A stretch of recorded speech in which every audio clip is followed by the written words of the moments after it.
The smoke was still rising from New York when Jake Morrison first saw the alien ships leaving Earth's atmosphere. He stood on what used to be the observation deck of Luna Station, watching through the cracked glass as the massive vessels disappeared. Into the darkness of space, their job was done. Earth was broken. Jake pressed his hand against the cold metal wall and felt the vibration of the dying station.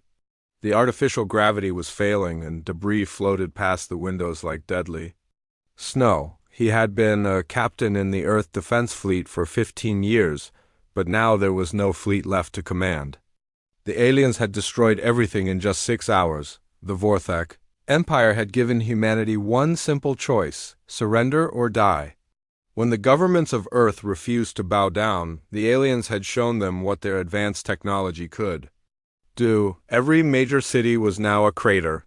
Every military base was twisted metal. Every space station was either destroyed or dying. Jake heard footsteps behind him and turned to see Lisa Carter walking carefully across the damaged deck. Her engineer uniform was torn and dirty, and she had a cut on her forehead, but her eyes were still sharp and focused. She carried a tablet in her hands and moved with the careful steps of someone who knew the floor might give way at any moment. "Captain Morrison," she said, her voice steady despite everything that had happened. "I've been checking the damage. Reports from all the surviving stations. We lost 90% of our fleet, but there's something you need to see." Jake took the tablet and looked at the numbers on the screen. The losses were even worse than he had feared. 3 billion people dead on Earth, hundreds of ships destroyed. Most of the orbital defense platforms were gone. But Lisa was right. There was something interesting in the data. "The debris patterns," Lisa explained, pointing to a series of energy readings. "When the aliens destroyed our ships, some of their weapons left traces. Small pieces of their technology got mixed in with our wreckage. It's like they accidentally gave us samples of their most advanced systems." Jake studied the readings more carefully. The energy signatures were unlike anything human science had ever seen. They seemed to pulse with their own rhythm, as if they were alive. "How much of this alien technology can we recover?" "Enough to learn from," Lisa said. "Maybe enough to build something new." "But Captain, we can't rebuild what we lost. The aliens will be watching for that. We need to create something they've never seen before." Through the broken windows, Jake could see other survivors moving through the wreckage. There was Peter Hayes, the quantum physicist whose research station had been one of the few to survive the attack. His family had been on Earth when the aliens struck, and now he worked with the cold focus of a man who had nothing left to lose. Commander Susan Blake was coordinating rescue efforts between the floating debris fields. Her entire battle group had been destroyed defending Mars, but she had managed to escape in a damaged shuttle.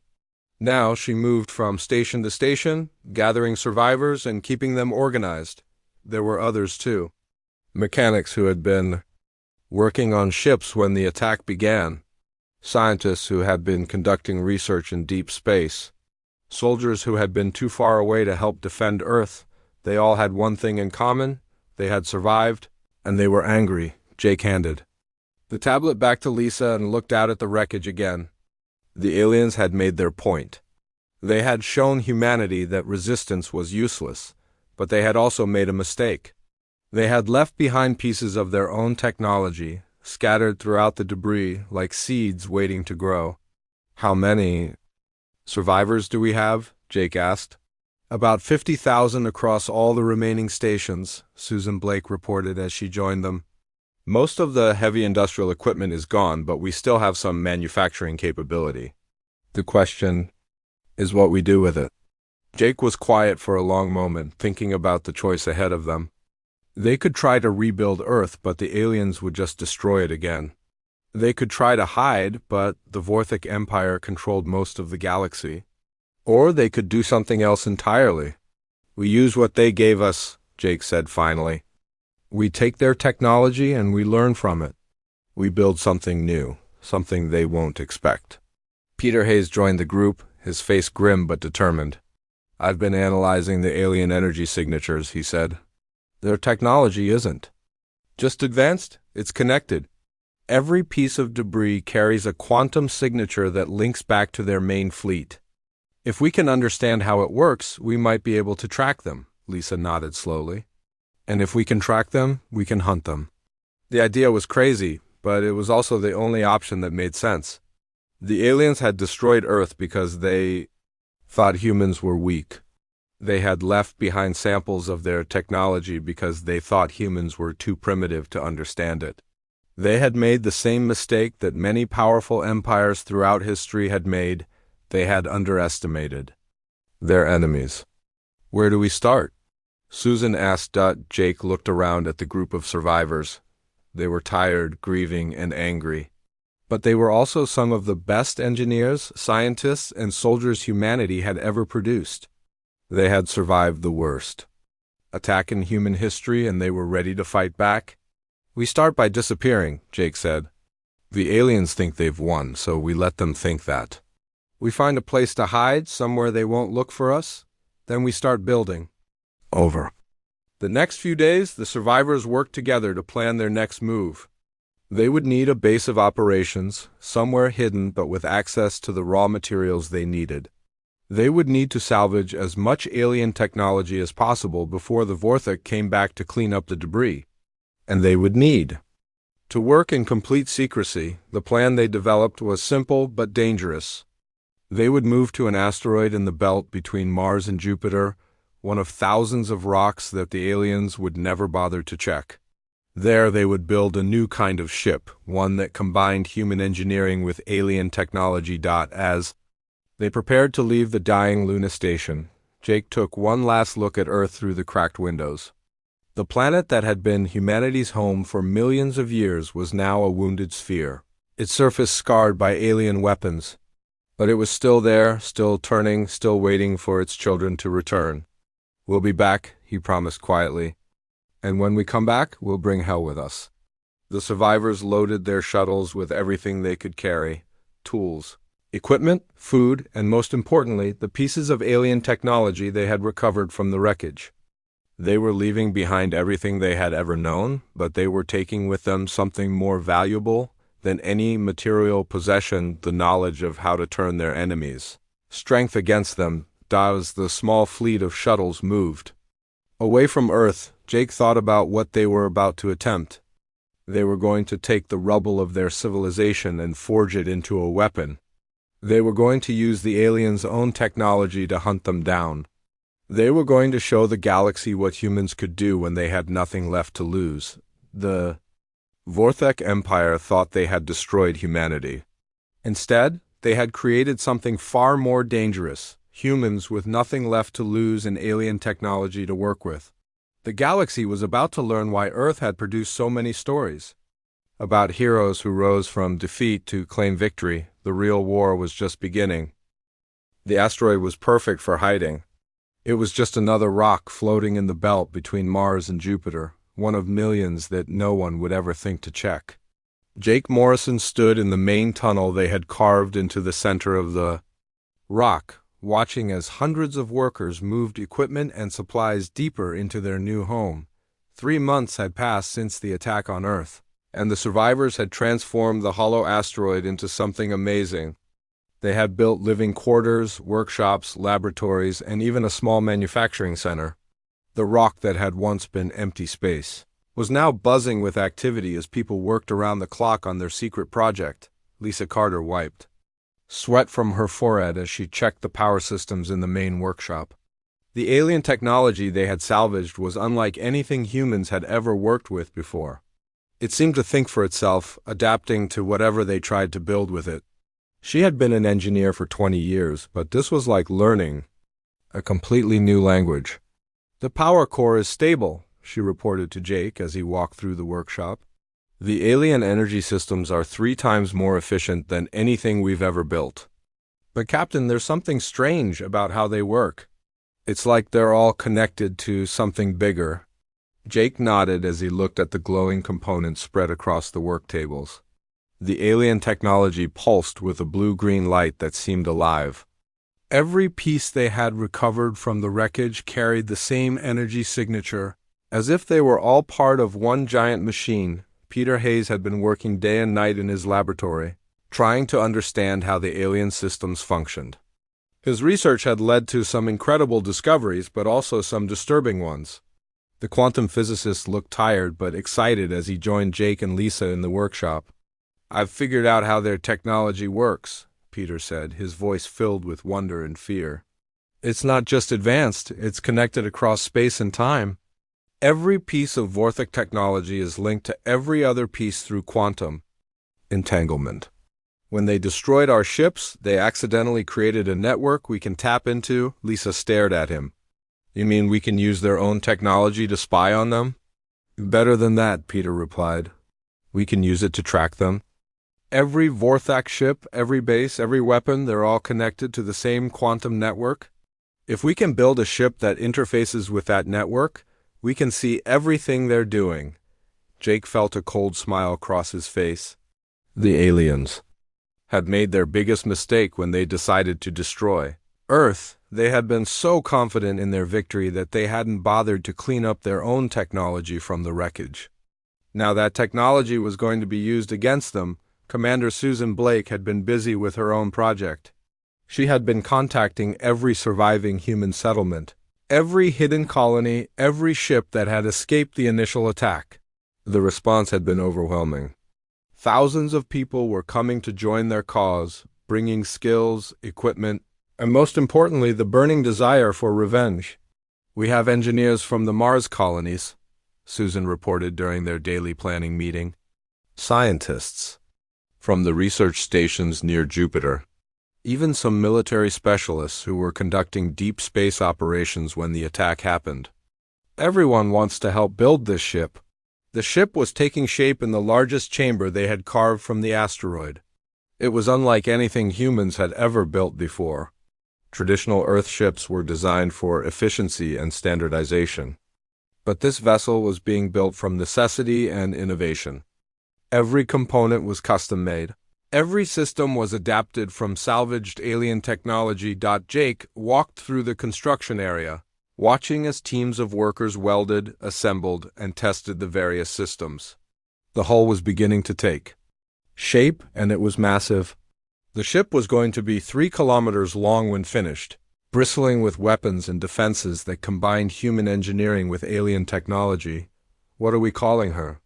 Lisa asked as she joined him on the observation platform overlooking the construction. Jake thought for a moment. The ship was being built from the rubble of Earth's destruction, powered by alien technology and designed for one purpose: to hunt down the enemies who had destroyed their world. "The Retribution," he said finally. "We'll call her the Retribution." The name spread through the asteroid base like wildfire. Workers began referring to the ship as the Retribution, and soon everyone knew that they were building something special. This wasn't just a warship. It was a symbol of humanity's refusal to surrender. Dr. Emma Ross, a weapons specialist who had escaped from the Luna research station, had been working on the ship's armament. She had taken human railgun technology and enhanced it with alien targeting systems. The result was devastating: weapons that could fire projectiles at incredible speeds with perfect accuracy. "The alien targeting computers are amazing," Emma explained to Jake as they tested the weapon systems. "They can predict where an enemy ship will be several seconds before it gets there. Combined with our railgun technology, we can hit targets that are trying to dodge our fire." The ship's defense systems were equally impressive. The alien energy shields they had reverse-engineered could absorb enormous amounts of damage, while the human armor plating provided physical protection against projectiles. The combination made the Retribution incredibly tough to destroy, but the most important system was the one Peter Hayes had developed in his laboratory. The quantum entanglement interface would allow the ship to tap into the alien network, giving them real-time information about Vorthak fleet movements throughout the galaxy.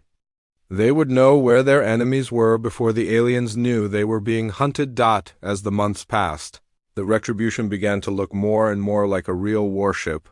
The hull was complete, the engines were installed, and the weapon systems were being tested. The ship was a patchwork of human and alien technology. Ugly but incredibly powerful, Jake spent most of his time in the command center, which was still under construction. The bridge was designed to accommodate both human operators and alien technology interfaces. Banks of computers processed information from the quantum network, while traditional displays showed tactical information and ship status. "How long before we're ready for the first test?" Jake asked Lisa during one of their evening meetings. Lisa consulted her tablet, checking the progress reports from all the different construction teams. 2 more months for the basic systems. Another month after that for full integration testing. We want to make sure everything works perfectly before we take her out for combat trials. Jake nodded. He understood the need for caution, but every day they delayed was another day the aliens controlled the galaxy. Reports were coming in from the surviving human settlements about Vorthak patrol ships searching for survivors. The aliens weren't content with destroying Earth. They wanted to eliminate every trace of human civilization. "What about our first target?" Susan asked. "We'll need to test the ship's capabilities against real enemies." Peter looked up from his quantum analysis equipment. "I've been monitoring the alien network. There's a small Vorthak patrol group operating in the outer system, probably looking for survivors like us. 6 ships, standard configuration. They would be perfect for a test run." Jake felt his heart rate increase. After months of building and planning, they were finally going to take the fight to their enemies. The Retribution would face its first battle, and humanity would begin its campaign for revenge. "Start preparing the crew," Jake ordered. "We're going to show the galaxy what humans can build when they're angry." The word spread through the asteroid base that the Retribution would soon be ready for combat.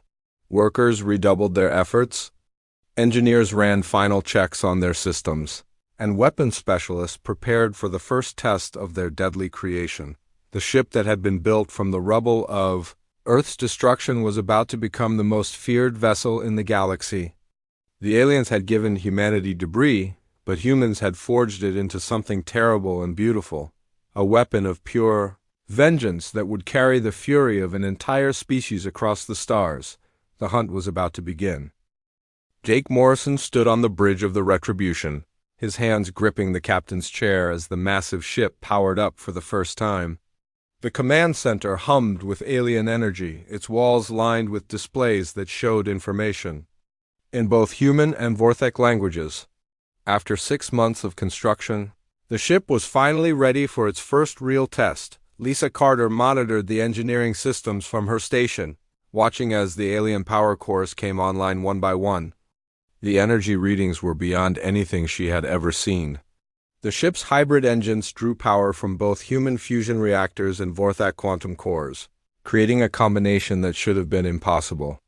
"All systems are green, Lisa," reported, her voice steady despite the excitement she felt. "The power core is stable, engines are responding normally, and the quantum interface is connecting to the alien network." Peter Hayes sat at his specialized console, watching streams of data flow across his screens. The quantum entanglement system was working perfectly, tapping into the Vorthak communication network without being detected. Through the alien technology, he could see the locations of enemy ships throughout the local star system. "Captain, I'm reading 6 Vorthak vessels in the Jupiter system," Peter announced.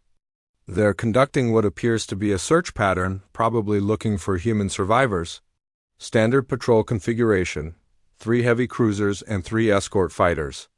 Jake studied the tactical display, which showed the enemy ships as red dots moving through space. The aliens were being methodical in their search, checking each asteroid and space station in the system. They had no idea that their greatest threat was hidden in a hollow rock they had already dismissed as unimportant. "Distance to target?" Jake asked. Ryan Cooper, the young navigation officer, checked his instruments. "Approximately 2 million kilometers, Captain. At current speed, they'll reach our sector in about 4 hours. Then we go to them," Jake decided. "All hands prepare for combat. This is what we've been building toward." The Retribution began to move, its massive bulk accelerating through space with surprising grace. The ship's hybrid propulsion system allowed it to move faster than traditional human vessels, While the alien stealth technology made it nearly invisible to enemy sensors, Susan Blake coordinated the crew from her position at the tactical station. After months of training on the new systems, everyone knew their job perfectly. The ship had a crew of 800 people, all survivors of the Earth attack who had volunteered for this mission of revenge. Weapon systems online, reported Emma Ross from the weapons control station. All railgun batteries are charged and ready. The alien targeting computers are locked onto the enemy formation. The Retribution's weapons were a mixture of human and alien technology that created something entirely new. The railgun systems could fire metal projectiles at incredible speeds, while the Vorthak targeting computers could predict exactly where enemy ships would be when the shots arrived. The combination was devastating. Stealth systems are functioning perfectly, added Lieutenant Kelly Wright from the sensor station. The alien ships have no idea we're here. To their scanners, we look like just another asteroid. Jake watched the enemy formation on the main display. The Vorthak ships moved with the confidence of predators who had never faced real opposition. Their biomechanical hulls flowed through space like living creatures, beautiful and deadly. But beauty wouldn't save them from what was coming. Range to target, 1 million kilometers, Ryan announced. We're approaching optimal firing position. The Retribution closed the distance to the enemy ships, its stealth systems keeping it invisible to their sensors. The alien vessels continued their search pattern, completely unaware that death was approaching from the darkness of space. 800,000 kilometers, Ryan continued his countdown. 700,000. 600,000. Jake felt his heart beating faster as they approached the moment of truth. Everything they had built, everything they had planned, would be tested in the next few minutes. The ship represented 6 months of work by thousands of people, all driven by the same desire for justice. 500,000 kilometers. We're now within optimal range for all weapon systems. Drop stealth, Jake ordered. Fire at will.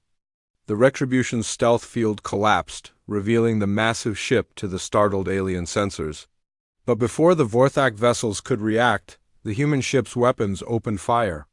The railgun batteries launched their projectiles at incredible speed, each shot guided by alien targeting computers that could predict the future. The first Vorthak cruiser simply vanished. The railgun projectiles struck with such force that the ship's hull couldn't absorb the impact. The beautiful biomechanical vessel broke apart in a shower of glowing debris.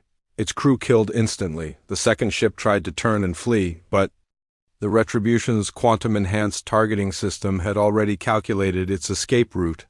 The railgun shots arrived exactly where the ship would be, not where it had been. The alien vessel exploded in a brilliant flash of light. 2 targets destroyed, Emma reported, her voice filled with satisfaction. The remaining ships are trying to coordinate a counterattack. The surviving Vorthak ships finally began to fight. Back, their energy weapons creating brilliant beams of light that struck the Retribution's hull. But the human ship's defenses were a combination of alien energy shields and human armor, plating that could absorb enormous amounts of damage. Shields holding at 90%, Lisa called out from engineering. Their weapons are barely scratching. U.S., the third cruiser attempted to ram the Retribution, probably hoping to damage the larger ship with a suicide attack. But Jake was ready for such tactics. He ordered the ship to turn slightly, bringing additional railgun batteries to bear on the approaching vessel. The alien ship died in a hail of projectiles, its hull punctured in dozens of places. The remaining 3 escort fighters tried to scatter, but the Retribution's quantum targeting system tracked each one individually. "Target the fighters," Jake ordered. "Don't let any of them escape." The smaller ships were faster and more maneuverable than the cruisers, but they couldn't outrun the Retribution's weapons. The railgun systems tracked their movements perfectly, firing shots that arrived exactly when and where the targeting computers predicted. One by one, the escort fighters were destroyed. The last ship managed to get off a distress signal before being hit, but the message was cut short as the vessel exploded in a ball of fire. "All targets destroyed," Emma announced. "The entire enemy patrol has been eliminated." Jake looked around the bridge at his crew. They had done it. The Retribution had passed its first test with flying colors. The ship that had been built from the rubble of Earth's destruction had proven itself against real enemies. Casualties? Jake asked. None, Susan reported. The enemy weapons couldn't penetrate our defenses. We took some minor damage to the outer hull, but nothing serious. Peter was studying the quantum network interface, monitoring alien communications throughout the galaxy. Captain, the distress signal from the last ship was received by the Vorthek command structure. They know one of their patrol groups was destroyed, but they don't know what destroyed it. Jake smiled grimly. Then let's keep them guessing. How many other patrol groups are operating in this system? I'm detecting at least 3 more scattered throughout the outer planets. Each group has between 4 and 8 ships. Then we hunt them all, Jake decided. The Retribution was built for one purpose: to show the galaxy that humanity isn't finished. Every alien ship we destroy sends that message a little louder. The crew began preparing for their next engagement as the Retribution moved through space toward its next target. The ship's hybrid systems had performed perfectly, combining human engineering with alien technology to create something unprecedented. Lisa monitored the ship's systems as they traveled. The alien power cores were actually becoming more efficient. The longer they operated, as if they were learning from the human modifications. The quantum interface was providing real-time intelligence about enemy movements throughout the galaxy. Captain, Peter said, looking up from his console, I'm detecting something interesting in the alien communication network. There are references to a ghost ship that's been attacking their forces. They're starting to realize that something is hunting them. Jake felt a surge of satisfaction. The Retribution was becoming exactly what they had intended, a symbol of human defiance that would strike fear into the hearts of their enemies. The aliens had thought they had destroyed humanity, but instead they had created something far more dangerous. The ship that had been forged from the debris of Earth's destruction was now the most feared vessel in the galaxy. And this was only the beginning. The Retribution had become a legend in just 3 months. Jake Morrison stood in the war room, looking at the star map that showed their victories across 12 different star systems. Red markers indicated destroyed Vorthek bases, while blue markers showed liberated human colonies. The ship had struck fear into the alien empire, appearing without warning and vanishing before reinforcements could arrive. Peter Hayes studied the quantum network readings, his face grim as he decoded the latest alien communications. The Vorthek command structure was in chaos. Their military leaders were arguing about how to respond to the mysterious ship that seemed to know their every move. They're calling us the Death Shadow, Peter reported, translating the alien text on his screen. Their patrol captains are refusing to operate alone. Some of their commanders are requesting transfers to safer sectors. Lisa Carter smiled as she monitored the ship's improved systems. Each battle had taught them more about how to combine human and alien technology. The Retribution was now faster, stronger, and more deadly than when it had first left the asteroid base. The power core efficiency is up another 8%, Lisa announced. The alien systems are adapting to our modifications. It's like they're learning to work better with human technology. Jake nodded, but his attention was focused on the latest intelligence reports. The Vorthek Empire was finally taking the threat seriously. Admiral Kethver, the alien commander who had ordered Earth's destruction, was gathering a massive fleet to hunt down the Retribution. How many ships? Jake asked Peter, who was monitoring the alien fleet movements through the quantum network. At least 200 vessels, Peter replied. 3 heavy battleships, dozens of cruisers, and over 100 support ships. They're converging on the Centauri system, probably trying to trap us there. Susan Blake studied the tactical display, her expression thoughtful. It's a trap, Captain. They want us to attack one of their bases in Centauri so they can surround U.S. with overwhelming force. Jake understood the alien strategy, but he also saw an opportunity. For months, the Retribution had been fighting small groups of enemy ships. Now, the aliens were giving him a chance to face their main fleet in open battle. It was dangerous, but it was also exactly what humanity needed, a decisive victory that would prove the war wasn't over. We take the bait, Jake decided. But not the way they expect. Ryan, plot a course for the Centauri system. We're going to give Admiral Kethver the fight he wants. The Retribution began its journey toward what would be the largest space battle in galactic history. As they traveled, the crew prepared for the most dangerous mission they had ever attempted. Emma Ross worked with her weapons teams to load every railgun battery with their most advanced projectiles. The new ammunition combined human tungsten cores with alien energy enhancers, creating shots that could punch through almost any armor. Dr. Kelly Wright had been working on improvements to the ship's stealth systems. By studying captured alien sensor equipment, she had found ways to make the Retribution even harder to detect. The ship could now mask itself as space debris or even mimic the energy signature of an asteroid. Stealth upgrades are complete, Kelly reported. We can maintain invisibility even while moving at high speed. The aliens won't see us coming until we want them to. The journey to Centauri took 5 days, during which the crew ran constant drills and system checks. Everyone knew this battle would determine the future of the war. If the Retribution could defeat the alien fleet, it would prove that humanity could stand against the Vorthic Empire.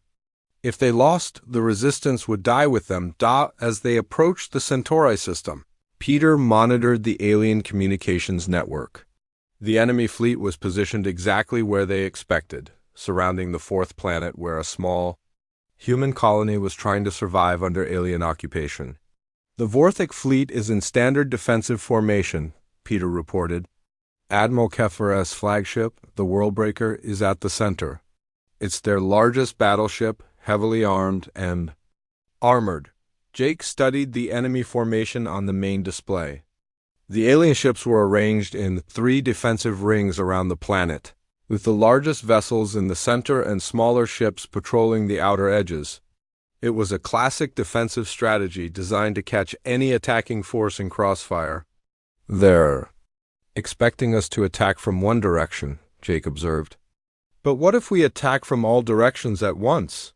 Lisa looked puzzled. Captain, we only have one ship. How can we attack from multiple directions? Jake smiled, an idea forming in his mind. The quantum network connects all their ships, right? What if we use that connection against them? Peter's eyes widened as he understood what Jake was suggesting. If we could inject a virus into their network, we could disrupt their communications and targeting systems. Make them think they're under attack from everywhere at once. Can we do it? Jake asked. Peter was already working on his console, writing code that would exploit the alien network. Give me 2 hours. I can create a program that will overload their quantum communication system. It won't destroy their ships, but it will blind them for several minutes. While Peter worked on his cyber weapon, the Retribution moved into position. The ship used its advanced stealth systems to approach the alien fleet undetected, positioning itself for maximum effectiveness when the attack began. Emma prepared her weapons teams for the largest engagement they had ever faced, the ship's railgun. Batteries were loaded with their most powerful ammunition, and the targeting computers were programmed to engage multiple targets simultaneously. Program is ready, Peter announced. When I activate it, their entire communication network will go down for approximately 10 minutes. They won't be able to coordinate their defense or target our ship effectively. Jake took a deep breath, knowing that the next few minutes would determine the fate of humanity's resistance. All hands, battle stations. Prepare to engage the enemy. Fleet. The Retribution dropped its stealth field and activated Peter's virus simultaneously. The effect on the alien fleet was immediate and devastating.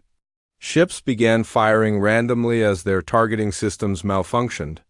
Some vessels collided with others as their navigation systems failed. The carefully organized defensive formation collapsed into chaos. Fire all weapons, Jake ordered. The Retribution's railgun batteries opened up with everything they had. The ship's quantum-enhanced targeting system allowed it to engage dozens of enemy vessels at once, sending streams of projectiles toward targets throughout the alien formation. The results were spectacular. Alien ships exploded as the high-velocity projectiles tore through their hulls. The beautiful biomechanical vessels that had once seemed so powerful were reduced to burning wreckage in seconds. 30 enemy ships destroyed in the first salvo, Emma reported, her voice filled with excitement. The virus is working perfectly. They can't coordinate a response. But Admiral Kethver was an experienced commander. Even with his communication systems down, he began signaling to his ships using traditional light displays. Slowly, the alien fleet began to reorganize itself around the massive worldbreaker. The flagship is trying to restore order, Peter warned. The virus won't last much longer. Jake made a quick decision. Target the worldbreaker. If we can destroy their flagship, the rest of the fleet will scatter. The Retribution turned toward the enemy flagship, its weapons charging for the most important shot of the war. The Worldbreaker was 5 times larger than any ship the humans had faced before, its hull bristling with weapons and protected by powerful shields. Distance to target, 50,000 kilometers, Ryan announced. The flagship is beginning to return fire. Energy beams from the Worldbreaker struck the Retribution's shields, causing the entire ship to shake. But the human vessel's defenses held, the combination of alien energy shields and human armor plating absorbing the punishment. Shields at 60%, Lisa called out. We can take a few more hits, but not many. Fire everything at the flagship, Jake ordered. This ends now. The Retribution unleashed its full firepower at the Worldbreaker. Dozens of railgun projectiles struck the alien flagship's hull, each impact sending shockwaves through the massive vessel. The ship's biomechanical armor began to crack and buckle under the assault. For a moment, it seemed like the Worldbreaker might survive the attack. But then the Retribution's quantum-enhanced projectiles found a weak point in the flagship's armor. The shots penetrated deep into the ship's core, triggering a massive explosion that tore the vessel apart from the inside. Admiral Kethver's flagship died in a ball of fire that could be seen throughout the star system. With their leader dead and their formation broken, the remaining alien ships began to flee in all directions. The enemy fleet is scattering, Susan reported. We've won, Captain. The Vorthak fleet is in full retreat. Jake looked around the bridge at his crew, seeing the same mixture of exhaustion and triumph on their faces. They had done the impossible. A single ship built from the rubble of Earth's destruction had defeated the largest alien fleet ever assembled. The galaxy would never be the same. 6 months after the victory at Centauri, the galaxy was a different place. Jake Morrison stood on the bridge of the Retribution as the ship approached Earth for the first time since the attack. Below them, the planet was still scarred but healing. Human ships filled the orbit around their homeworld, and construction crews were rebuilding the cities that had been destroyed. The defeat of Admiral Kethver's fleet had broken the Vorthak Empire's control over most of the galaxy. Without their most powerful admiral and his flagship, the alien military structure had collapsed into fighting between different commanders, who all wanted to claim power for themselves. Reports coming in from across the galaxy, Peter Hayes announced. From the station, the Vorthak Civil War is spreading. 3 different admirals are claiming to be the new supreme commander. Their fleets are fighting each other instead of hunting us. Lisa Carter monitored the ship's systems as they entered Earth's atmosphere. The Retribution had been upgraded many times since its first battle, incorporating technology from dozens of captured alien ships. The vessel was now the most advanced warship in the galaxy, combining the best of human engineering with alien science. All systems operating perfectly, Lisa reported. The atmospheric entry shields are holding steady. We'll be landing at the New York construction site in 20 minutes. Jake looked down at the planet that had been humanity's home for millions of years. The scars from the Vorthak attack were still visible, massive craters where cities used to be, twisted metal where space elevators had once reached toward the stars. But humans were already rebuilding, and this time they were building better than before. The landing site was where New York City had once stood. The aliens had turned the area into a crater, But human engineers had filled it with a new kind of city that combined traditional architecture with alien technology. Buildings rose from the ground like living things, their walls made from biomechanical materials that could repair themselves. As the Retribution settled onto the landing platform, Jake could see thousands of people gathering to welcome them.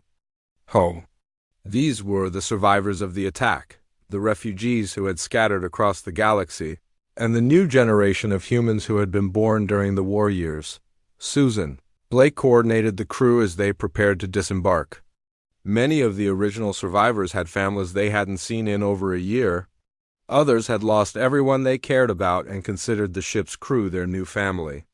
All of them had been changed by their experiences in ways that would last forever. "Captain," Ryan Cooper called from his navigation station.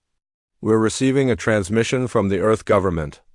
They want to meet with you as soon as possible." Jake nodded, but he wasn't surprised.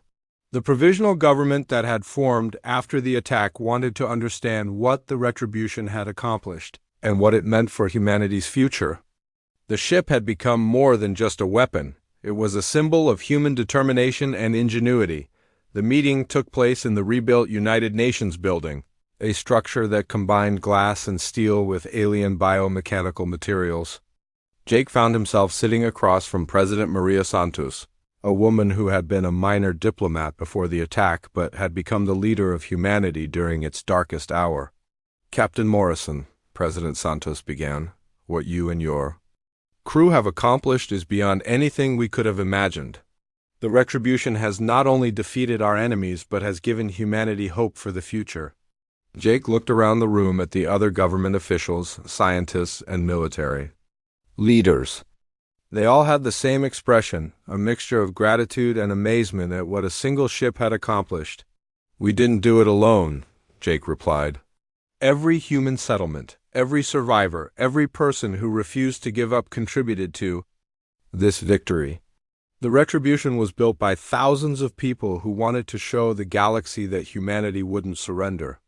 Dr. Elena Rodriguez, the new head of Earth Science Division, leaned forward in her chair.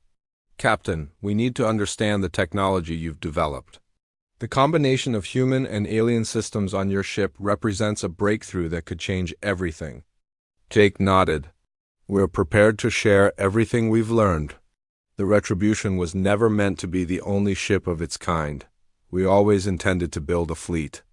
Over the following weeks, the knowledge gained from the Retribution was shared with shipyards across human space. Engineers and scientists worked around the clock to understand the hybrid technology that had made the ship so effective. The quantum entanglement systems, the biomechanical hull materials, the energy weapons, all of it was studied and improved. Lisa Carter led a team of engineers in designing new ships based on the lessons learned from the Retribution. These vessels would be smaller and faster than the original, but just as deadly. Each ship would carry the same hybrid technology that had made humanity's revenge possible. "We're calling them the Vengeance class," Lisa explained to Jake as they reviewed the new ship designs. "Each one will be built from a combination of human engineering and captured alien technology. In 5 years, we'll have a fleet of 50 ships." Peter Hayes had been working on improvements to the quantum network interface. His success in disrupting the alien communications during the battle at Centauri had opened up new possibilities for cyber warfare. "I've developed a way to permanently disable Vorthak military networks," Peter explained. "If we can get close enough to their remaining command ships, we can shut down their entire communication system. Without coordination, their fleets become sitting targets." But the most important development was happening in the shipyards orbiting Earth. The first new Vengeance-class ships were taking shape, each one incorporating lessons learned from the Retribution's battles. These vessels would carry the fight to the remaining Vorthak strongholds, hunting down the alien fleets that still threatened human settlements. Emma Ross had been promoted to admiral and was training the crews for the new ships. Her experience with the hybrid weapon systems made her the perfect teacher for the next generation of human warriors. "Each ship will have a crew of 300, Emma explained to the assembled captains. "Smaller than the Retribution, but more specialized. These ships are designed for speed and stealth, perfect for hunting the scattered Vorthak fleets. As Jake watched the new ships being built, he reflected on the journey that had brought them to this point. It had started with a handful of survivors, and some pieces of alien technology scattered in the wreckage of Earth's defeat. Now humanity was building a fleet that would ensure the galaxy never forgot what happened when you underestimated human determination. The Vorthak Empire was broken, its fleets scattered and fighting among themselves. Some alien commanders had already approached human diplomats asking for peace treaties. Others continued to fight, but they were outnumbered and outgunned by the growing human fleet. "What's next for the retribution?" Susan Blake asked as they stood on the bridge, watching the construction of the new ships through the VIEWPORT. Jake smiled, looking out at the bustling activity around Earth. "We keep doing what we've always done. We hunt down the aliens who think they can threaten human settlements. We show the galaxy that humanity is not only back, but stronger than ever." The ship that had been built from the rubble of Earth's destruction had become the most feared vessel in the galaxy. But more than that, it had become proof that humans could overcome any challenge if they refused to surrender. Peter looked up from his console, where he was monitoring communications from across the galaxy. "Captain, I'm receiving surrender requests from 3 more Vorthak fleet commanders. They want to negotiate peace terms." Jake nodded, but his expression remained serious. "Accept their surrenders, but keep our ships ready. Peace is good, but the galaxy needs to remember what happens when someone tries to destroy humanity." The retribution had started as a desperate attempt by survivors to strike back at their enemies. It had become the foundation of a new human empire that would stretch across the stars. The aliens had given humanity rubble, but humans had built something magnificent from that debris, not just the most dreaded warship in the galaxy, but the future itself. As Earth continued to heal and grow stronger, the retribution prepared for its next mission. There were still Vorthak fleets to hunt, still alien strongholds to destroy, still justice to deliver. The war was ending, but humanity's rise to galactic power was just beginning. The Rubble had become an empire, and the galaxy would never be the same.